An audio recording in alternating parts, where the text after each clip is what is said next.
Yang terberat belum juga berlalu. Trek masih saja curam, ditambah gerimis mengundang yang tidak diundang, membuat kaki kami harus berdansa di atas licinnya jalur. Dalam rombongan, yang terlihat mulai melambat adalah Mang Batman. Menurut penuturannya, Latimojong adalah gunung tertinggi yang pernah ia daki. Wajar saja jika fisiknya kelelahan dihantam sadisnya jalan.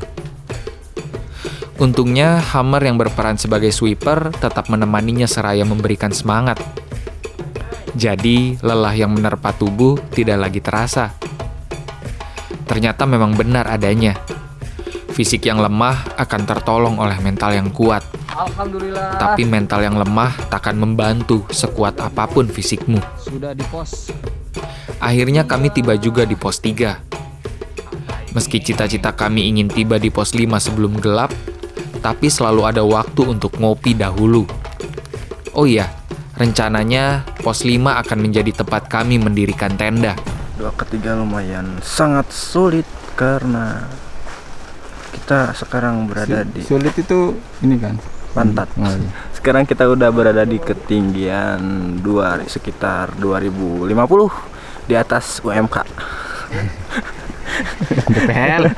Oh, MDPL, sorry salah. Kita istirahat dulu, mau makan, nanti kita ke atas paling sekitar setengah tahunan lagi. Mang Bet, Lu asli Bandung Mang Bet? enggak Asli mana? Sumatera Palembang. Palembang. Di Bandung udah berapa lama? Dari tahun 2000. 2000, berarti Sunda udah lancar emang. Kenapa disebutnya Batman? Kan emang Bintang Along Begadang. yang aktifnya malam nocturnal. Oh, kerjaan juga begitu? Iya. Emang lebih aktif malam aja. Nah, Mang Bet, kata Eki kita kan kurang lebih seangkatan ya, beda dikit ya. Ya, Nah. 2000. Kita tes nih. Kalau anak sekarang kan yang terbayang dari Tamiya tuh apa? Sonic. Ya, Sonic tuh apa? Magnum. Kalau Mang Bet yang terbayang Tamiya apa? Yang guru. Yon Kuro, betul. Nu apal siapa? Apa? Das Yon Kuro. Kesian Kuro. Nah, dilemparnya juga gitu. Das pakai tongkat golok. Bahasa main kan bahasa lemetnya. Nah, Terus Mang Bet, ini jurus siapa? Ini lebih susah nih. Pukulan Pegasus. Oh, Iya. sensei ya. Sensei ya. Mantap. Mengkati lu Mang Bet ya. Yang ketiga. Anak sekarang kan suka ngomong segede gaban Mang Bet. Segede gaban, segede gaban. Tapi pada nggak tahu gaban tuh apa. Mang Bet tau nggak gaban itu apa? Iya, karakter robot gitu. Dari Jepang. Jepang. Kaban, Taliban. Sama shader ya satu lagi ya. Tuh itu sebenarnya gaban itu kata-kata awal segede gaban itu jadi dulu ada superhero kayak Satria Baja Hitam memang. Ya. Terus karena dulu pernah berkunjung ke Dufan dibuatkan patung besar. Makanya dari zaman dulu sampai sekarang orang bilang wah segede gaban, segede gaban. Itu asal mulanya.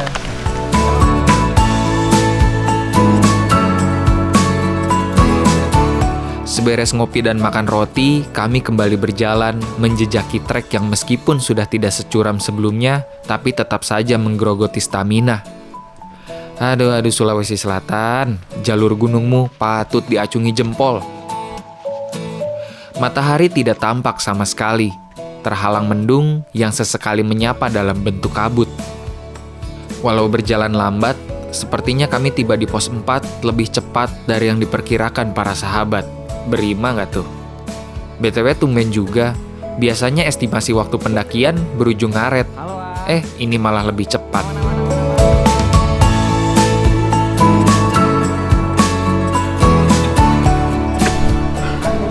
Kita nyampe di pos 4. Estimasi sih tadi 1,5 jam, ternyata lebih cepat. Banyak istirahat. Mungkin tenaga sudah fit lagi tadi di pos 3. Semoga kita tidak terlalu sore sampai di pos 5. Karena harimau. Tidak lama beristirahat di pos 4, kami kembali menyusuri hutan. Biarpun mendung, dapat terasa tatkala hari kian redup. Wajar saja, maghrib sudah di depan mata. Untungnya bukan cuma itu, Pos 5 juga sudah di depan mata. Syukurlah, setelah berjalan seharian, kami tiba juga di tempat ngecamp. Alhamdulillah kita sudah nyampe pos 5 Solo Tama. Ketemu kawan dari Manado. Sempat makan bareng ini. Iya bang. Ya, Gimana? Mantap lah bang. Mantap ya. Batang Treknya turun. gokil ya. Iya. Kemarin kelabat kayak latihan ya. Mantap. Oke, kita camp dulu. Hari sudah mulai. Sore. Kita harus ambil air dulu. Air apa yang menyehatkan? air suci. Salah. Aerobik. Nanya dong. Wah ini carrier baru pak. Iya nih, baru lihat tadi. Iya, bagus pak. Jadi Eiger tuh baru ngeluarin carrier namanya EcoSavior. Keistimewaannya, ini tuh terbuat dari, lu lihat framenya. Dari bambu. Dari bambu. Selain lebih ringan, dia memakai bahan alam yang ramah lingkungan juga. Dan yang hal lain yang bikin saya terkejut adalah semua plastik-plastik seperti ini, sambungan-sambungannya dibuat dari plastik daur ulang. Wah, Jadi mantap pak. dibanding carrier yang lain mungkin ini lebih eco-friendly ya. Iya. Desainnya juga cakep. Boleh lah. Oke, Eiger. Udah bagus iklannya ya. Mantap.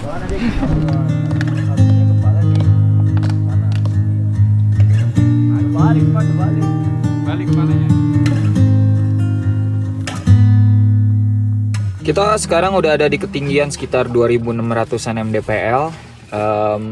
Tepatnya di pos 5.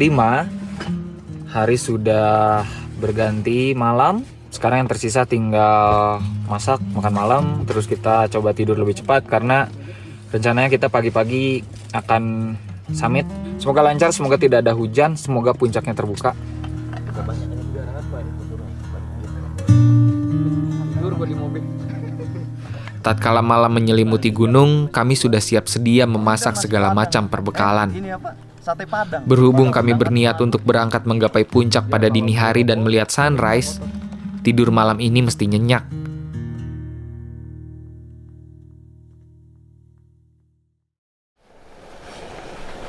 Oke, saatnya kita summit. Ini udah jam 4 pagi. Seharusnya kita udah berangkat tapi masih nunggu yang ngambil air. Tadi anak-anak bangun pada jam 3. Saya sendiri baru saya tidur cuma 3 jam. Karena mungkin kemarin bablas ya tidurnya 10 jam. Jadi tadi kurang tidur. Tapi tetap semangat. Semoga kita bisa menuju puncak impian cahaya. Baiklah, sebelum kita melanjutkan perjalanan menuju summit, alangkah baiknya kita berdoa menurut kepercayaan bersama. Mari mulai.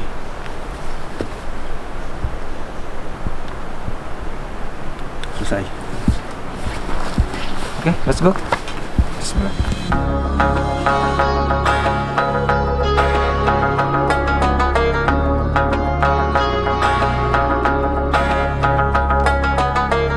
Lupakan soal tidur nyenyak.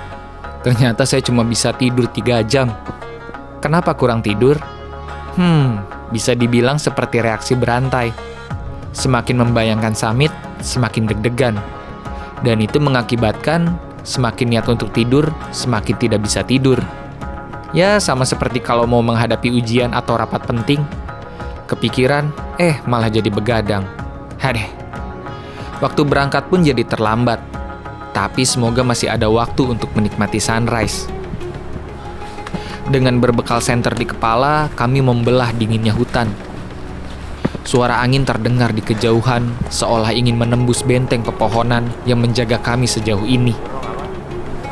Saat tiba di pos 6, cakrawala sudah mulai terang.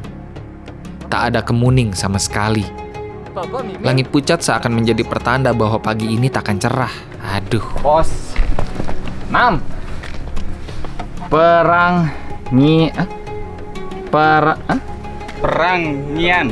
Kok nya 2? Ya. Perang Nian. Sawari Gading.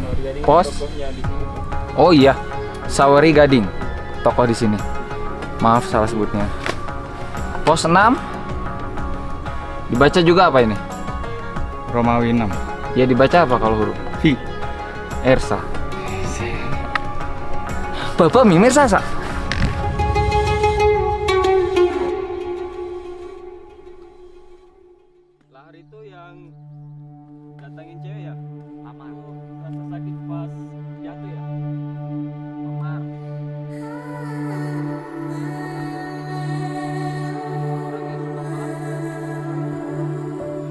Lamat-lamat jalur pendakian terlihat tanpa bantuan senter.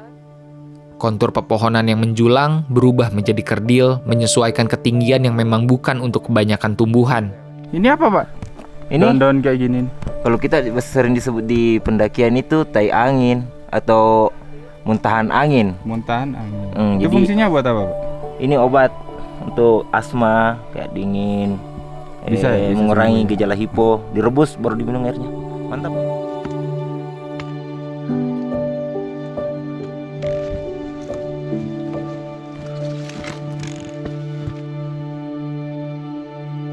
Akhirnya kita tiba di pos V alias pos 7 Pentu Anginan, jalur Isbat Camp Mukaromah Kompak.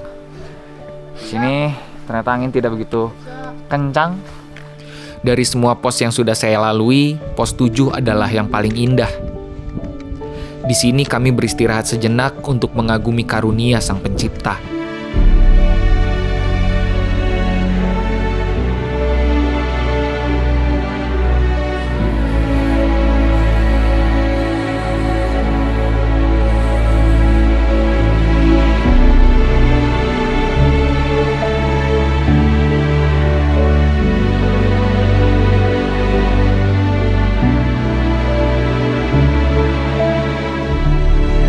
Ini baju atap negeri yang asli. Jadi ya, Iya. ekspedisi atap negeri 33 gunung, 33 provinsi. Resmi, Pak.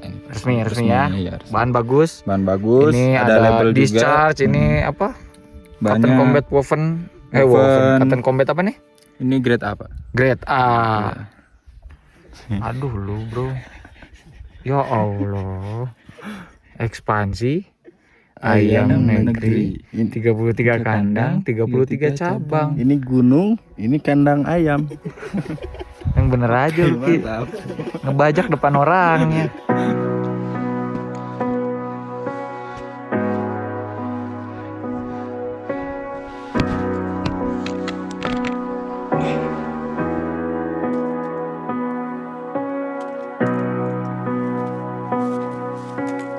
Tak lama kemudian, kabut kembali menemani pendakian kami. Sesekali jarak pandang terasa pendek hingga kami kesulitan melangkah. Namun di saat yang sama, jalan naik yang curam berganti rupa menjadi jalur landai yang tidak terlalu memakan tenaga. Pada satu titik, kami tiba di sebuah situs dengan bebatuan kecil yang tersusun rapi. Unik sekali nih, Dit. Kalau saya bapak-bapak, saya posisinya begini. Nah, kenapa, Gung? Ini Coba yang jadi jelaskan. mitosnya di sini, Pak. Mitosnya gimana, Gung? Jadi ada banyak pendapat, katanya ada yang bilang ini dikumpulkan oleh yang masih ada di sekitar sini. Oh, jadi makhluk-makhluk di sini. Makhluk, iya. Namanya apa, Bang? Makhluknya? Kalau namanya sih belum, nggak ada, Pak. Mengumpulkan ini. Iya. Dan ada banyak, coba lihat. Ada satu, sana ada lagi satu. Unik sekali ya.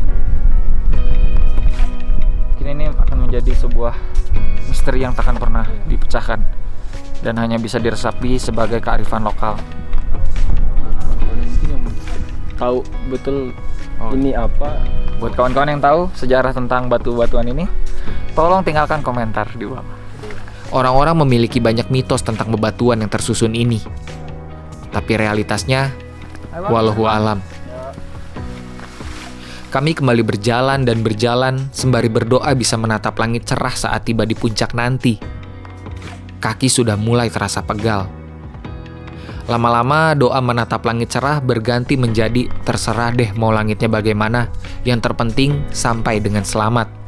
Puncak Rantai Mario. Dan akhirnya kami tiba juga di puncak tertinggi Sulawesi Selatan, Rantai Mario, Gunung Latimojong.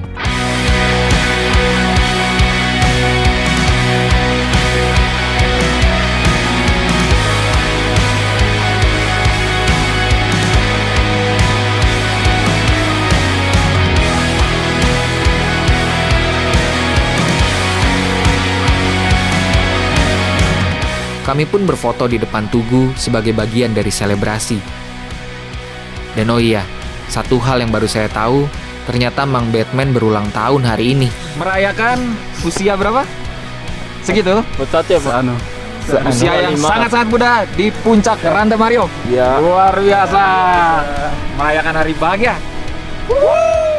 Wah, pantas saja pantang menyerah meski tubuh sudah hampir tiba pada batasnya. Merayakan hari kelahiran di puncak gunung memang menjadi kebahagiaan tersendiri.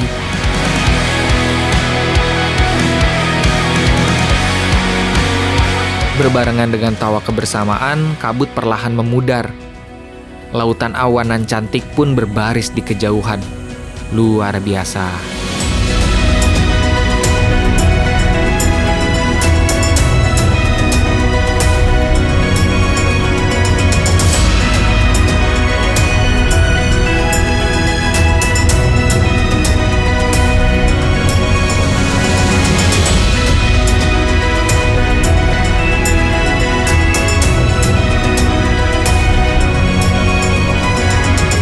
Dipikir-pikir, langit mendung yang tidak sejalan dengan keinginan saya yang ingin melihat mentari terbit, mengajari bahwa dalam hidup tidak semua hal bisa kita ubah. Dan kita harus menerima apa yang memang tidak bisa diubah. Karena toh, manusia adalah tempatnya keterbatasan. Kita tidak bisa mengatur cuaca, sebagaimana kita tidak bisa mengatur hasil akhir dari sebuah perjuangan. Tuhan Maha Tahu apa yang terbaik untuk alamnya, layaknya Tuhan Maha Tahu apa yang terbaik untuk kita. Dan yang terbaik untuk kita belum tentu menjadi yang terbaik menurut kita. Maka ikhlaskan. Karena mungkin saja di ujung sebuah keikhlasan ada langit cerah yang menunggumu untuk kembali melangkah. Salam literasi, salam lestari, Fiersa Besari melaporkan dari Anak Negeri.